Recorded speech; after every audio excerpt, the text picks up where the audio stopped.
Jadi saya punya monitor ini ya, LG 25 inch ultra wide. Sayangnya sedang rusak sekarang. Saya kurang rekomendasi sih untuk ultra wide dengan ukuran 25 inch karena terlalu kecil menurut saya. Jadi solusinya untuk second monitor, saya pakai monitor lama saya. Ini yang sudah agak kuno ya ini ya. Ini Asus 18 inch kalau nggak salah, tapi resolusinya cuman HD. Jadi pixelnya kelihatan dan kurang nyaman dan agak jomplang sih ya. Dengan monitor yang saya pakai di laptop, karena resolusinya 2K dan juga walaupun lebarnya cuma sekitar 16 inci. Jadi ya agak kurang nyaman aja dipakai. Jadi solusinya saya coba akan beli, bukan coba ya, kemarin saya sudah beli monitor portable ya. Jadi semoga hari ini datang dan bisa kita tes sama-sama. Sebenarnya saya agak sedikit deg-degan juga sama order saya kali ini karena saya beli itu harganya tuh sedikit lebih murah daripada marketplace yang lain gitu ya, dari toko yang lain. Jadi saya beli monitor portable pakai USB-C gitu ya. Katanya sih nggak perlu pakai baterai, jadi langsung pakai kabel USB-C ke laptop langsung bisa nyala. Memang biasanya sudah kayak gitu dan yang jual cukup banyak ya. Tapi rata-rata untuk yang ukuran 15,6 inch dengan resolusi Full HD itu harganya sekitar 2 juta ke atas. Cuman di toko ini yang saya beli itu harganya 1,5 juta, jadi kok agak lebih murah. Tapi di toko ini barang itu kayaknya barang baru ya, jadi belum ada yang beli dan jadi belum ada reviewnya. Saya juga nggak tahu apakah ini kualitasnya bagus atau enggak. Dan saya cek di nama produknya, di deskripsinya itu nggak ada mereknya. Jadi kayaknya memang barang yang mungkin diimpor dari Cina atau mungkin diimpor dari mana ya. Jadi agak deg-degan juga, semoga barangnya bisa dipakai gitu ya.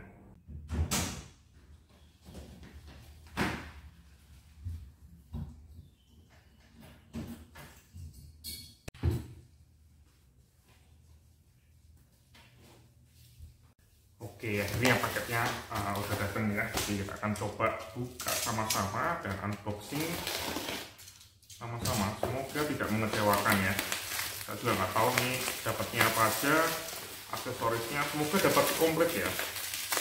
Kayak kabel-kabel USB-C dan lain sebagainya. Saya sudah punya sih kabel USB-C ke USB-C atau kabel HDMI ke USB-C, cuman semoga dapat lagi.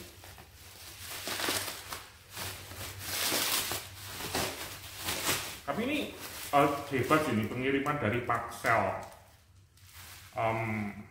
Saya pakai pengiriman Paxel same day delivery dan gila sih. Kemarin saya order tuh kalau nggak salah siang ya atau sore, ini jam 11, jam 12 sudah nyampe ke rumah. Jadi instan, jadi serasa kayak pesen waktu di US ya, kayak serasa pakai Amazon Prime same day delivery gitu. Ini dusnya seperti ini ya. Cuman tulisannya portable monitor gini aja. Bolak-balik juga sama, jadi nggak ada mereknya memang. Oh ada mereknya, Zeus Lab. Cuma kenapa nggak ditulis di deskripsinya? Mungkin juga merek nggak jelas juga ya, mungkinnya cuman importernya mungkin. Semoga nggak kenapa-kenapa sih ya, karena nggak dikasih bubble wrap yang terlalu tebal.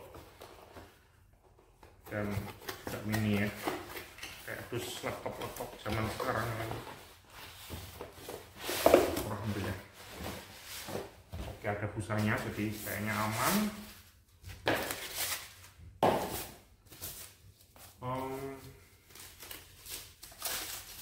Oh ini barangnya ya. Lumayan enteng, nanti saya akan timbang deh coba ya, tapi mungkin sekitar setengah kilo sampai 1 kilo mungkin ya. Dan juga ternyata agak sedikit ya tebel ya, tapi ya oke lah ya. Oke, ini kita buka sama-sama.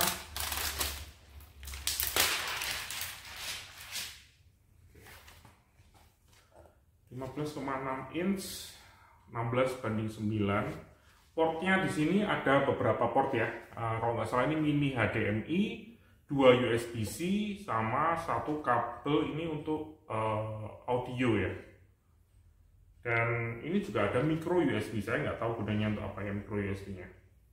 Mungkin untuk alternatif dari USB-C ya, kalau laptopnya nggak support mungkin. Di sini ada tombol untuk menu, jadi cukup basic ya. Saya nggak tahu caranya gimana. Ini ya mungkin. Ya entahlah. Saya akan coba cek aksesoris lainnya dulu.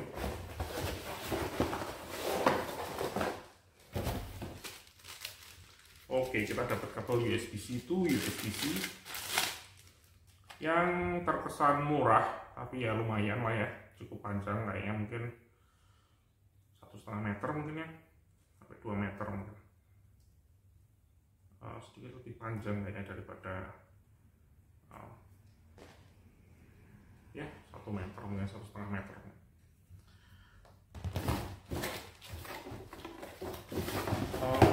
Aksesoris lain, oh dapat HDMI juga. Oke. Jadi ini mini kalau nggak salah ya, mini HDMI ke HDMI standar, jadi bisa dipakai untuk monitor, untuk ditaruh di laptop yang pakainya HDMI ya. Cuma powernya mungkin tetap harus dari USB-C-nya dicolok ke mungkin charger ya. Ini ada USB-C to USB-A, jadi ya kayaknya gitu ya, USB-C ke USB-A untuk power, terus datanya atau gambarnya menggunakan HDMI yang tadi. Kalau misalnya laptopnya ada USB-C yang support untuk gambar.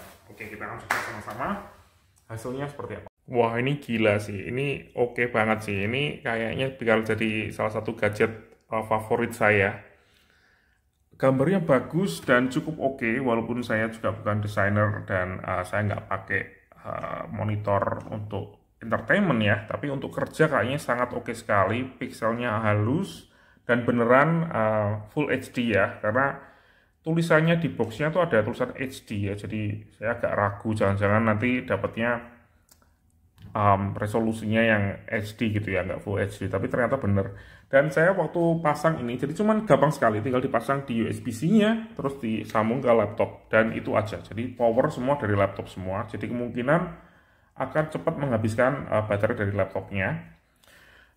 Satu hal yang saya salah tadi, itu ini ya, di belakang itu ternyata ada 2 USB-C ya, yang satu ternyata hanya untuk power, dan satu untuk display. Jadi ada berbeda ya di sini ya.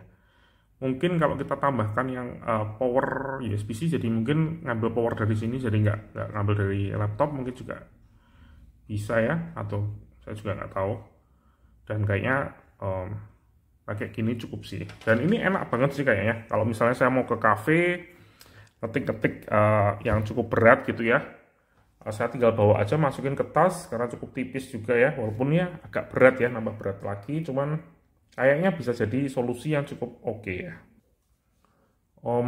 Untuk cek lanjutan, kita akan cek ya. Ini refresh rate-nya 60.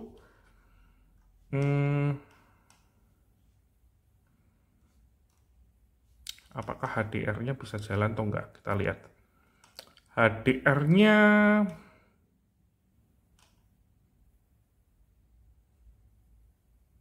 bisa loh, HDR loh, cuman kayaknya bermasalah deh, jadi malah gambarnya malah jadi burem kalau pakai HDR, jadi jangan diaktifkan HDR-nya. Ini malah normal ya.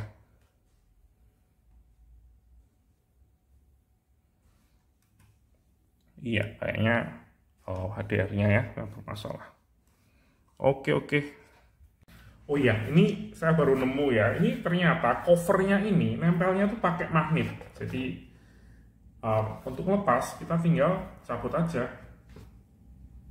Nah, walaupun magnetnya nggak terlalu kuat, tapi cukup sih ya untuk nahan monitornya kalau mau didudukin seperti ini. Dan ternyata yang berat itu bukan monitornya sendiri itu enteng, sangat ringan sekali. Yang berat tuh adalah ini ya, stand-nya ini atau covernya ini ya.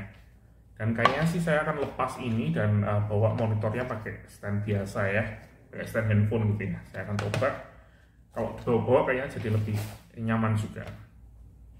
Oke, ini monitornya sudah saya pakai seharian dan saya sudah tahu ya, jadi pakainya dan kualitasnya dan lain sebagainya saya sudah otak-atik sedikit juga. Untuk kualitasnya kurang bagus, bisa dilihat di sini ada banyak screen apa ya, light bleeding nih ya, yang layarnya jadi nggak rata gitu. Jadi ya kurang bagus kualitasnya, tapi buat saya cukup karena saya kerjanya ngoding bukan desain, jadi nggak perlu layar terlalu akurat.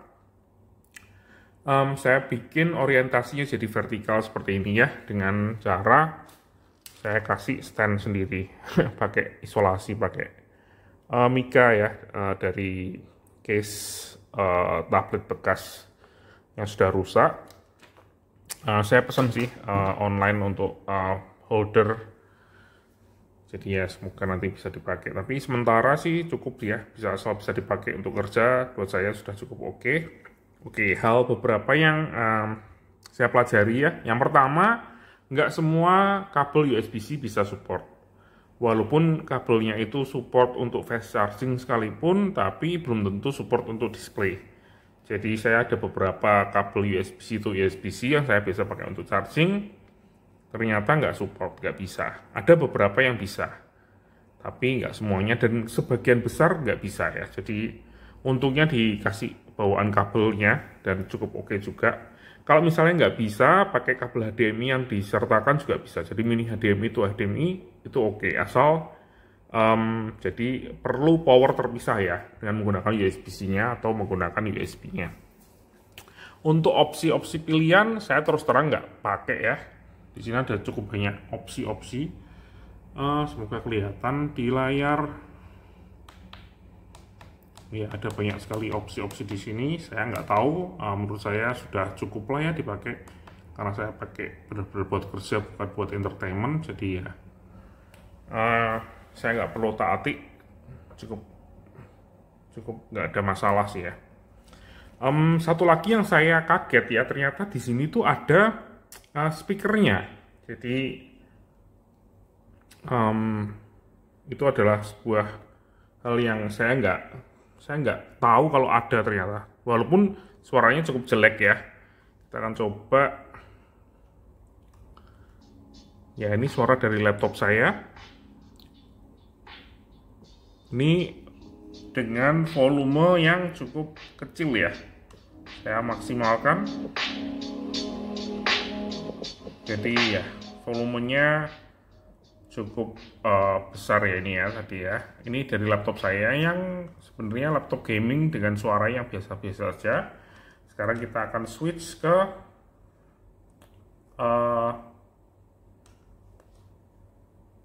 sound dari speaker dari monitornya. Saya play, settingnya saya ubah ke monitornya. Ya kedengeran ya suaranya ya. Saya harus setup suaranya jadi maksimal. Nah, bisa dilihat di sini. Suaranya ini dari suara dari monitor LCD ini. Jadi ada speakernya. Walaupun nggak bisa dibilang berguna ya, tapi lumayan lah ya. Siapa tahu kepake. Dan ada jack audionya juga kalau mau dipakai. Ternyata di sini tuh di menunya tuh ada opsi untuk suara ternyata. Bisa dilihat di sini ya. Semoga fokus.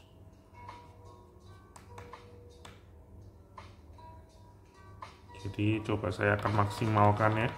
Suaranya pecah atau enggak.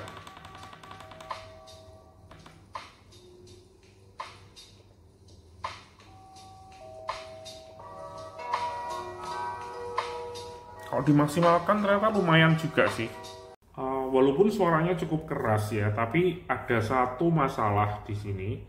Karena ternyata semua setting yang ada di menu tadi ya, di menu LCD-nya itu nggak di save. Jadi setiap kali kabelnya dilepas atau di unplug dari power ya, itu akan ngereset lagi. Jadi saya nggak rekomendasi untuk nyeting menu yang ada di situ ya, pakai apa adanya aja. Karena kalau kita setting pun setiap kali kita nyolokin juga kita mau pakai monitornya harus disetting ulang, jadi nggak nyaman. Untungnya saya sih nggak ada masalah dengan setup defaultnya ya, jadi kayaknya sudah cukup oke buat saya. Walaupun mungkin kalau di tempatnya agak terang, mungkin agak harus brightness-nya harus ditambahin sedikit dan lain sebagainya.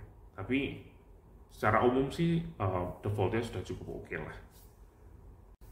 Jadi itu ya review singkatnya untuk monitor dengan harga 1,5 juta, sebenarnya 1,4 sekian ya. Jadi dengan ongkos kirim jadi sekitar 1,5 juta, ukurannya 15,6 inch, resolusinya Full HD, bisa dipakai USB Type-C ya, full service ya, jadi langsung satu kabel aja untuk power sekalian juga pakai satu kabel, jadi sangat praktis. Tapi saya nggak bisa rekomendasikan ini untuk orang yang benar-benar butuh monitor yang bagus ya. Kalau yang bagus cari aja untuk merek-merek misalnya dari Asus tuh ada ya, atau dari kalau nggak salah Logitech juga ada, Lenovo juga ada kalau nggak salah. Tapi harganya untuk misalnya Asus kalau nggak salah di atas 4 juta, Lenovo juga ada kayaknya juga sama ya, harganya sekitar 45 juta. Jadi untuk harga 1,5 juta mendapatkan monitor yang portable dan bisa kita bawa kerja kemanapun, misalnya kita mau ke cafe untuk kerja tapi butuh dual monitor, ini sesuatu yang sangat-sangat keren sih menurut saya sih ya. Dan setupnya juga simple, cuman butuh monitor aja plus kabel aja, satu kabel aja disambungin ke laptopnya kita dan selesai. Itu buat saya nilai plus ya, nilai plus, dan semoga bisa nambah produktivitas kita juga. Oke, kalau ada yang tertarik bisa lihat linknya di deskripsi. Kalau misalnya sudah nggak ada produknya, cari aja di Tokopedia atau di Shopee dengan kata kunci portable monitor gitu ya, USB-C misalnya, portable monitor USB-C. Ada banyak sekali pilihan, ada banyak sekali ukuran mulai dari 13 inch, 10 inch sampai dengan yang paling besar sih kayaknya 15,6 inch. Oke, terima kasih sudah menonton dan sampai jumpa di video selanjutnya.